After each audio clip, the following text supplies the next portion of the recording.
Madame et Messieurs, bienvenue dans ce nouveau numéro de votre émission. Le gouvernement s'exprime qui reçoit aujourd'hui Madame le ministre du Commerce et des PME-PMI, Parfaite Amouyeme Olam, épouse d'Ivassa. Madame le ministre, merci d'avoir accepté l'invitation de Gabon 24. C'est moi qui vous remercie. Madame le ministre, c'est l'occasion pour nous de faire le point de votre secteur. Vous êtes à la tête de ce département ministériel, cela fait un peu plus d'1 an. Mais déjà, quand même, vous avez suivi l'activité. Quel était l'état des lieux au début de la transition? C'est vrai que vous n'étiez pas là, mais avant que les autorités de la transition ne prennent la main, quel était l'état des lieux de ce secteur commerce et PME-PMI? L'état des lieux, déjà merci pour la tribune que vous nous offrez, d'exprimer un peu ce que nous faisons et d'expliquer à peu près quelles sont les politiques publiques que nous poursuivons au sein de notre département ministériel. L'état des lieux, je voudrais dire, il est assez mitigé. Il y a d'une part le potentiel que nous avons sur le plan commercial et entrepreneurial et d'autre part la problématique de l'informel et des difficultés liées à la régulation, à la réglementation de ces deux départements-là. Lorsque vous regardez l'environnement des affaires ou alors le climat des affaires dans notre pays, vous remarquez bien qu'il y a un fort potentiel. Oui. À peu près, la plupart des commerces prospèrent pour la simple raison que nous avons quand même dans notre pays un pouvoir d'achat très important et très élevé. À côté, malheureusement, l'encadrement, la structuration et l'accompagnement de ces activités-là peinent à se faire ressentir. Ce qui fait qu'au nombre, par exemple, des commerçants au Gabon, nos services ont pu recenser plus de 3000 commerçantes. Et là, ce n'est même pas exhaustif. C'est un recensement que nous avons pu... Sur le territoire national? Oui, parce que nous avons des services déconcentrés, les directions provinciales. Donc, au total, c'est à peu près 3000 et quelques, plus de 3000 et quelques commerçants recensés par nos services. Qui évoluent dans l'informel. Qui évoluent dans l'informel. Mais qu'est-ce qu'on en fait? Ces 3000 commerçants sont des entrepreneurs. Ils participent à la diversification de l'économie. Oui. Mais est-ce qu'on en retire quelque chose? C'est vrai, ils nous offrent des services, mais à côté, comment peut-on en faire une véritable économie dynamique? Voilà les problèmes. C'est la grande question qu'on vous pose. Une fois que vous êtes arrivé à la tête de ce ministère, quelles ont été les mesures prises, peut-être pour déjà régulariser la situation de ces commerçants, formaliser et accompagner le commerçant, mais surtout les mesures prises pour redynamiser le secteur? Déjà, gérer autant de ressources humaines, mérite d'avoir... Des équipes outillées, formées, une logistique, oui, etc., de contrôle, de formation. Et ce qui est intéressant, c'est qu'en réalité, les commerçants nous ont posé un certain nombre de problèmes. Lorsqu'on discute avec les femmes commerçantes surtout, hein, elles sont les premières à nous demander qu'elles veulent cotiser, par exemple, à la CNAMGS ou à la CNSS. Elles en sont capables. Oui. Elles nous disent clairement qu'on ne va pas faire le commerce pendant toutes nos vies. Proposez-nous des mécanismes de cotisation aux pensions, etc. Et voilà pourquoi nous avons mis en place une réflexion qui consistera, par exemple, à offrir une carte moderne, oui, à ces femmes-là. Oui. Et une telle réforme ne peut se faire que de manière multisectorielle, c'est-à-dire le ministère de l'économie, le ministère du commerce, le ministère du budget et un peu, par exemple, le ministère de l'industrie également, oui, pour que nous, État, nous proposons des mécanismes pour assurer une sécurité sociale à ces personnes qui ont de l'argent. Alors, on a quand même envie de vous poser la question, Madame le ministre, jusqu'à présent, si ces femmes sont restées dans l'informel, qu'est-ce qui a posé problème? Est-ce que c'est le manque d'information? Est-ce qu'elles ne vont pas souvent vers l'information? Ou est-ce que c'est aussi la parafiscalité autour de l'activité? Il y a trop de taxes à payer et donc on préfère, comme pour d'autres entrepreneurs, rester dans l'informel. Est-ce qu'il y a moyen, est-ce que vous avez proposé, en plus de cette carte, des mesures qui viseraient également à alléger finalement ces femmes commerçantes? L'un des gros défis, c'est le cadre juridique. Oui. Pour encadrer un secteur, oui, il faut avoir des outils qui nous donnent le pouvoir d'agir.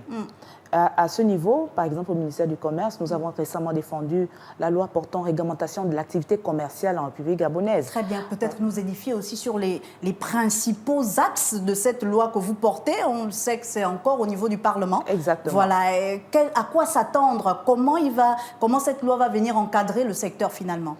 Mais tout État normalement, ou bien, je n'ai pas envie de dire normalement constitué, doit contrôler, surveiller, réglementer tous les secteurs, non seulement pour protéger les consommateurs, mais pour encadrer les opérateurs et surtout pour réglementer et montrer que nous sommes un pays sérieux. Une activité aussi importante comme l'activité commerciale dans un pays mérite d'avoir un cadre juridique ferme, ferme et qui s'adapte au contexte. Je vous prends par exemple l'exemple du commerce en ligne. Le commerce en ligne dans notre pays n'a même pas encore fait l'objet d'une réglementation, alors que nous avons un dynamisme dans cette activité-là. Et c'est une forme de commerce aujourd'hui qui peut générer beaucoup de revenus, que ce soit de la part des opérateurs, mais également de l'État. Nous avons ici une manne financière qui nous échappe parce que nous n'avons pas réglementé encore. Au niveau de la réglementation, pourquoi réglementer? Mais on doit réglementer pour savoir qui est commerçant. Quels produits les commerçants produisent, vendent, nous proposent et surtout d'où est-ce qu'ils s'approvisionnent et quels sont les coûts. La question du commerce en ligne. Par exemple. Tout le monde apprécie le commerce en ligne. Mais qui sont ces acteurs? Comment est-ce qu'on fait pour protéger les consommateurs? Nous tous ici, nous avons été victimes. On achète un produit. C'est un accord tacite. Et j'allais vous prendre l'exemple. Effectivement, vous recevez, j'ai envie de dire, la contrefaçon peut-être de l'article que vous avez vu en ligne. C'est un accord tacite entre un inconnu, souvent, et puis aucune quittance, aucune garantie de la qualité de produit, et puis aucune possibilité de réclamation en cas d'insatisfaction. Et surtout, la régulation du prix. C'est ça. Des prix. Sur la base de quoi on fixe tel ou tel autre prix. Est-ce que finalement, cette loi qui viendrait réguler le secteur permettra aussi d'avoir un taux fixe pour le commerce de certains produits? C'est tout l'intérêt d'adopter le texte. Parce que figurez-vous, par exemple, que si nous mettons en place une commission ou une équipe qui va sur le terrain et commencer à faire le contrôle, quel sera l'appui juridique? Eh bien, en face, on dira, qu'est-ce qui vous donne mandat? Donnez-nous, qu'est-ce qui vous autorise à? Donc, il faut qu'on se protège. Nous avons, par exemple, un grand problème au niveau du commerce, sur le commerce de distribution en République gabonaise. La distribution pose problème. Autant le circuit de distribution auprès des grands distributeurs est connu. Je ne voudrais pas faire la publicité pour les uns et les autres, mais autant ce qui est vendu dans les quartiers, au marché, etc., échappe au contrôle. Mais quelle est la responsabilité justement du ministère du Commerce dans ce qui échappe au contrôle? Parce que c'est finalement le ministère du Commerce qui devrait réguler tout ça. Bien sûr. Est-ce qu'il faut attendre cette loi, Madame le ministre? Est-ce que vous avez commencé à agir? Comment vous avez commencé à agir pour essayer d'attraper finalement ceux qui veulent passer entre les mailles du filet? Nous travaillons avec les moyens dont nous disposons et nous avons mis en place des brigades de contrôle mixtes parce que c'est une mission que nous ne pouvons pas faire seuls. Nous sommes accompagnés par la DGCCRF, nous sommes accompagnés par les forces de sécurité et de défense lorsque nous allons faire des missions de contrôle. Mais il faut avoir une stratégie globale. Effectivement. Globale. Et surtout, mettre en place un mécanisme qui favorise l'implantation d'un climat apaisé. Je suis contre le fait que les opérations, par exemple, de contrôle, se fassent de manière spectaculaire ou scandaleuse. Même l'opérateur économique doit savoir que ce mois, je vais subir un contrôle, donc j'ai intérêt à me conformer. Et justement, j'allais vous poser la question, quelle est la récurrence de ces contrôles sur le terrain? Est-ce qu'ils se font de façon fréquente? Est-ce qu'il faut compter au grand bonheur la chance pour espérer avoir un contrôle, par exemple à Fougamou ou à Mekambo?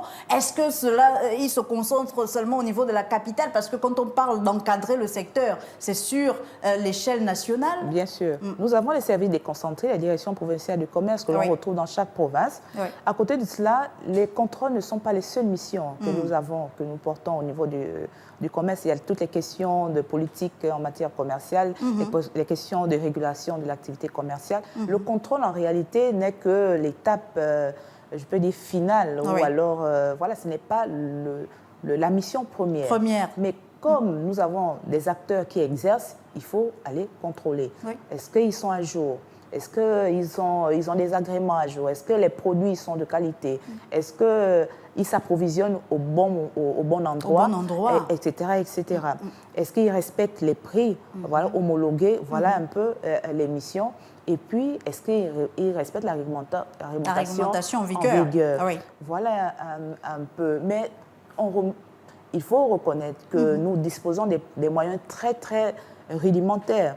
Parce que l'activité commerciale étant une activité qui s'étend autant sur les places publiques, dans les zones régulées et reculées, il faut avoir des moyens roulants, il faut avoir des équipements. Aujourd'hui, la digitalisation nous aiderait. Voilà. Nous manquons par exemple d'une cartographie nationale. C'est cela. Est-ce que finalement ce recensement de 3000 commerçants, vous en parliez, qui sont dans l'informel, vous permettra in fine d'obtenir une cartographie au niveau national? Des projets, nous en avons. Récemment, nous avons mis en place un site qui n'est certes pas encore opérationnel, le site Ebagué, qui viendra pallier ce problème-là. Ce site permettra aux PME de s'enregistrer, aux commerçants de reconnaître qui elles sont, etc. Mais surtout pour savoir que dans telle province, pourquoi il y a plus, dans l'autre, pourquoi il y a moins. On saura par exemple que parce qu'il y a moins d'infrastructures, ce qui paralyse. On saura par exemple que dans telle province, il y a plus tel potentiel, donc on envoie les PME dans le problème de l'agriculture, la pêche, etc. Par exemple. Il nous faut des moyens, véritablement. Et c'est bien que vous abordiez le pan lié aux PME parce que les commerçants sont des entrepreneurs, comme on les appelle parfois, mais il y a aussi les entreprenants. Enfin, c'est un vocable qui est bien usité chez vous. Vous travaillez actuellement à la réforme de leur statut. Est-ce que, comme pour la loi qui viendra encadrer le secteur du commerce, on est encore au niveau du Parlement ou est-ce que c'est déjà du concret? Et quels sont les objectifs finalement de cette initiative?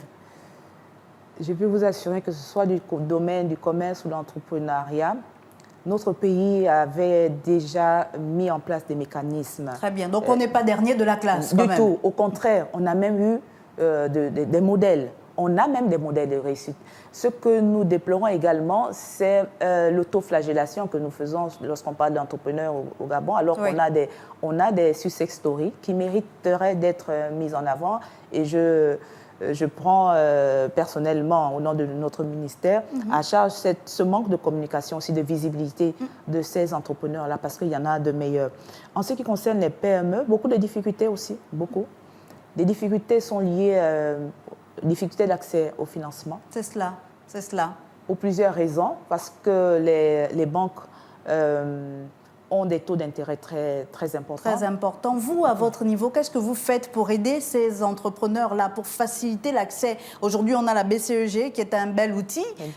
Oui, la communication autour a bien fonctionné, mais je reprends encore l'exemple de l'entrepreneur qui se trouve peut-être à Moulegui-Biza ou pour l'entrepreneur qui se trouve aller du côté d'Oyem là-bas, qui se dit, bon, la BCEG, c'est encore leurs histoires de Libreville. Est-ce que le ministère du Commerce a également des outils d'accompagnement pour ces entrepreneurs? Bien sûr. Nous avons en notre sein l'espace PME, qui est un incubateur, qui propose des espaces coworking, qui vont à l'identification de projets. Vous ne savez pas quoi faire. Vous avez une idée, vous ne savez pas. L'espace PME est un espace dédié. Est ouvert à tous. Est ouvert à tous. Si je veux me lancer demain, je viens à l'espace PME. Venez à l'espace PME parce que qu'est-ce qui se passe? Il se passe que, bon, on va à l'ANPI, on prend la fiche circuit, on s'assoit.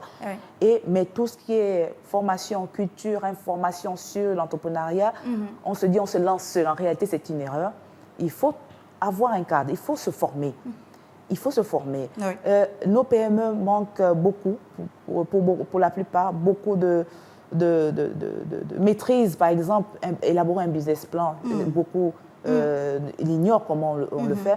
Avoir des états comptables correctement montés, c'est difficile pour elles également parce qu'il faut être formé. Oui. Et c'est le travail que nous faisons. Très récemment, nous avons pu tisser une convention avec l'ONEC, entendue par l'Ordre national des experts comptables. Oui. Pour avoir un dossier comptable correct, vous allez chez un expert comptable, c'est à peu près 1 million et quelques qu'il faut débourser. Oui. Ah oui. Parce que ce sont des experts. La convention que nous avons pu signer avec l'ONEC donne accès à un travail professionnel à hauteur de 30 000 francs par trimestre. Très bien. Exact. Ah ben Venez oui, un à l'espace abattement féminin, réel. un abattement réel, un accompagnement certain. Ce qui fait que lorsque nos PME, par exemple, vont soumissionner au marché public, il leur faut des états comptables. Ça fait partie des critères. Oui. Il faut justifier des états comptables bien montés. Il faut avoir des certifications. Il faut justifier de votre capacité. Par exemple, si vous êtes dans le BTP, quel est le document qui montre que vous êtes ingénieur ou bien technicien ou bien quelle est votre équipe? De votre expertise, Exactement. etc. Donc, monter ces dossiers-là, c'est le travail de la Direction générale des PME. Et à cet effet, j'invite solennellement tous les entrepreneurs, les porteurs de projets, l'idée de projet, venez cogner à la Direction générale des PME, on ne vous chassera pas. Très bien, c'est une belle invitation, Madame le ministre. Mais nous, vous avez parlé de marché public et on a envie de savoir. Le président de la République a fait une grande annonce. Désormais, les marchés publics de moins inférieurs ou égaux à 150 millions sont octroyés aux PME gabonaises. Aujourd'hui, où en est-on? Est-ce qu'on a des chiffres concrets? Est-ce qu'il y a eu au moins une PME qui a eu accès à ces marchés publics? On voit encore des géants, hein? On ne va pas les citer ici, mais ils se reconnaîtront. Avoir plusieurs chantiers dans la capitale gabonaise et même à l'intérieur du pays. Mais on cherche les PME. Est-ce qu'il faut remettre en cause finalement cette annonce du chef de l'État ou est-ce que Madame le ministre viendra confirmer qu'elle a été effectivement mise en œuvre sur le terrain? Qui sommes-nous pour ne pas mettre en œuvre une politique du chef de l'État? Ce n'est pas possible. L'accès au marché a été décrété, bon, pas décrété parce que ce n'est pas un décret, a été annoncé fortement par les plus hautes autorités. Et je peux vous assurer que c'est une réforme salutaire. Parce que, comme vous l'avez si bien dit, les marchés étaient raflés par les majors qui prenaient du plus petit au plus grand. Donc, cette mesure salutaire est venue donner un espace, un marché, offrir un marché aux PME. Nous, la Direction générale des PME, assiste à ce qu'on appelle la commission des évaluations des offres, qui est tenue par la Direction générale des marchés publics. Donc, lorsqu'on fait le dépouillement des lots, la Direction générale des PME est là pour défendre des PME. Est-ce que là, ça se fait de façon objective ou est-ce que Marielle Biogou, qui connaît Madame le ministre, peut venir avec sa PME et puis obtenir un marché sur le terrain? Ça se fait de manière objective parce que l'objectif, justement, c'est de rappeler, parce que comme vous le savez, évidemment, je ne sais pas trop quoi dire, qu'il se pourrait qu'un marché échappe à une PME, mais notre direction veille. D'abord, lorsqu'on fait le déploiement, tout ce qui est 150 millions, ce sont les PME, parce que c'est une très haute instruction du chef de l'État. Maintenant, nous, qu'est-ce que nous faisons? Nous informons aux PME qui fréquentent, malheureusement, ils ne fréquentent pas assez la direction générale. C'est pourquoi on se pose la question, est-ce que le problème, c'est l'information? L'information, je pense aussi. Et je prends également ça à notre décharge parce que peut-être qu'on ne communique pas assez. Oui, aller sur le terrain, aller vers les PME. Aujourd'hui, Madame le ministre, ce sont combien de PME qui ont bénéficié de ces marchés publics? Nous avons ce que nous appelons déjà la commission d'attribution d'agrément PME. Oui. Dans cette commission d'agrément paiement, ce n'est pas seulement les agents du ministère du Commerce qui siègent. Nous avons des personnalités du secteur privé et public qui siègent. Ce n'est pas nous qui décidons. Une commission mixte, en fait. Exactement. Lorsque vous êtes doté, vous avez votre agrément PME, vous êtes éligible. Et même lorsque vous pouvez également soumissionner un marché public sans avoir l'agrément. Sauf que vous serez obligé de venir vous formaliser. Revenir par le ministère. Exactement. Parce qu'il faut donner les garanties à la société adjudicataire que vous êtes capable. Donc, il y a beaucoup qui ont des marchés et qui reviennent vers nous en disant « Ah, mais oui, on m'a octroyé le marché, mais on m'a dit de venir avoir maintenant l'agrément parce que ce sont des documents de certification. » Est-ce que vous avez une visibilité sur le nombre d'entreprises qui ont obtenu des marchés? Bien sûr, nous avons une visibilité. À ce jour, nous avons pu mettre en place une commission, examiner à peu près 165 PME et ensuite 91 parmi elles ont bénéficié des marchés et 21 ont eu accès à des marchés dont le coût total dépasse les 13 milliards de francs. le coût des valeurs des marchés publics obtenus voilà. par les PME par oui. compétence oui. et non par gré à gré, affinité. Gré à gré, c'est fini tout cela, c'est derrière nous. Voilà. A une valeur de plus de 13 milliards. 13 milliards Venez, on vous donnera les chiffres, etc. Et parmi ces PME-là, nous avons eu une PME qui à elle seule a pu avoir 4 marchés. Très bien. Parce que cette PME a fait preuve de sérieux, a fait preuve de compétitivité et puis a montré son potentiel. Maintenant, c'est à nous de continuer le travail. Et justement, comment vous suscitez l'émulation auprès de ces PME, puisque ce n'est pas terminé. Les marchés publics sont toujours présents. Tant qu'il y aura des chantiers voilà, pour le Gabon, on va solliciter les entreprises, surtout dans le secteur du BTP. Exactement. Comment vous suscitez l'émulation? Parce que finalement, c'est une niche importante de création d'emplois. Bien sûr. Et ce que je voudrais dire, qu'il n'y a pas que les marchés publics, il y a les marchés privés. Oui. Les marchés privés sont encore beaucoup plus, permettez l'expression, plus juteux que les marchés publics. Et plus accessibles? Pas plus accessibles parce que les critères de rigueur sont encore plus élevés. Mais c'est ça aussi, être compétitif et surtout miser sur le facteur travail. Parce qu'au privé également, il y a des exigences très, très, très énormes. Oui. Il faudrait que les PME aillent également dans le marché privé. Et les privés sont demandeurs. Pourquoi? Parce que les grandes entreprises aujourd'hui sous-traitent. Et nous avons une loi sur la sous-traitance qui stipule clairement que lorsqu'un marché atteint 1 milliard de francs, l'entreprise doit sous-traiter à hauteur de 30% avec les PME locales. Avec les PME locales. Et la brigade, également de votre ministère, va sur le terrain pour vérifier que ces entreprises prennent en compte les PME locales. Nous essayons de le faire, mais il faut reconnaître que nos PME ont de grandes difficultés à ce niveau-là. Pourquoi? Le marché de la sous-traitance, par exemple, lorsque vous avez un marché, il faut être capable de soumissionner? Pas de soumissionner, mais surtout de préfinancer. D'accord. Vous avez un marché de 150 millions de francs, on ne vous donne pas 150 millions de francs aujourd'hui. Mais comment l'État accompagne pour que les PME soient capables d'avoir accès à ces marchés, Madame la ministre? Voilà pourquoi nous avons la Banque de l'entrepreneuriat. Lorsque vous êtes détenteur d'un marché, cela fait foi. Que vous aurez la capacité de rembourser. Donc, nous avons également une convention avec la BCEG. Très bien. Et cette convention est un plaidoyer que nous faisons vis-à-vis de cette banque en disant nous avons tant de PME qui ont eu des marchés, c'est agréé, c'est attesté. Maintenant, comment prendre en compte? Voilà. Mais à côté de cela, il faut reconnaître qu'une banque, l'objectif d'une banque, c'est de faire du profit. Bien sûr. Donc, les garanties, il faut avoir des garanties. Il faudrait également dire à nos PME d'évoluer en réseau comme les autres le font. Nous avons beaucoup d'entrepreneurs qui évoluent encore de manière individuelle. Or, si ces entrepreneurs-là développent une sorte d'économie sociale et solidaire, c'est-à-dire vous mutualisez vos efforts, partage des expériences et surtout autofinancement. Les autres ne vont pas dans les banques pour se lancer. Être capable d'encourager une autre PME. Moi, j'étais attristée de voir une entreprise, par exemple, qui a eu un marché de 150 millions, incapable de financer à hauteur de 10 millions ou de 5 millions. Parce que, Madame le ministre, comme on le dit, l'accès au financement est encore un goulot d'étranglement pour les entrepreneurs. C'est un goulot d'étranglement, mais disons aussi aux entrepreneurs d'avoir des moyens à eux. L'entrepreneuriat, ce n'est pas de l'assistanat, c'est du business. On se lance en entrepreneuriat, il faut avoir un minimum de moyens financiers. Il faut avoir le temps pour la formation. Il faut être focus, mettre son énergie dans son entreprise, trouver les moyens.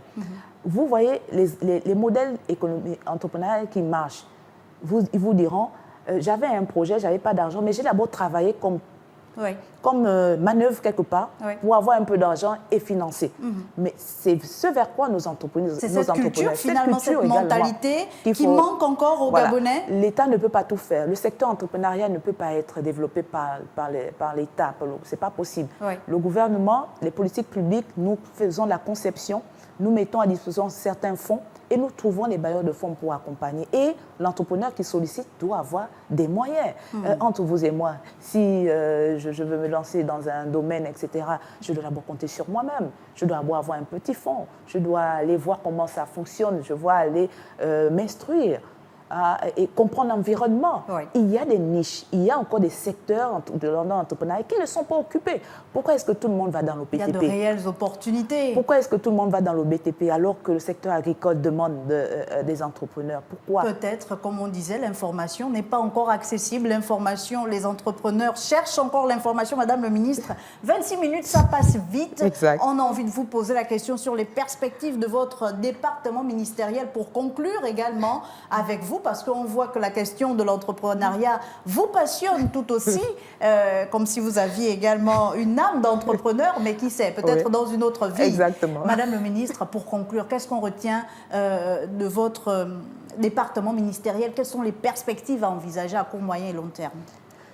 Pour conclure, je dirais qu'il faut saluer le leadership du chef de l'État, parce que regardez seulement à peu près 2 ans, toutes les grandes réflexions qui ont été menées sous son magistère. Nous avons eu déjà l'année dernière un forum national sur la RSE. À l'issue de ce forum, l'une des grandes recommandations était le financement des PME par la RSE. C'est une initiative du chef de l'État. Nous avons eu récemment, il y a une semaine encore, les Assises nationales de l'emploi. Une volonté également du chef de l'État de dresser un bilan sur une problématique importante. Et pour dire que nous ne biaisons pas le débat sur l'entrepreneuriat, nous ne biaisons pas le débat sur l'employabilité, nous y allons. Aujourd'hui encore, nous avons eu les assises sur le financement, développement de la post-transition dans notre pays. Ça veut dire quoi? Après la transition, comment est-ce qu'on va financer le développement? Comment pense le Gabon? Voilà les 3 grandes réflexions à l'initiative du chef d'État qui montrent que le cap est fixé. Le cap est fixé. Et nous n'avons pas d'autre choix aujourd'hui que de considérer l'entrepreneuriat comme la solution, pas la solution des défauts, mais la solution d'avenir. Il faut qu'on change dans notre pays la conception du salarié. Qui est salarié? Qui est considéré comme salarié?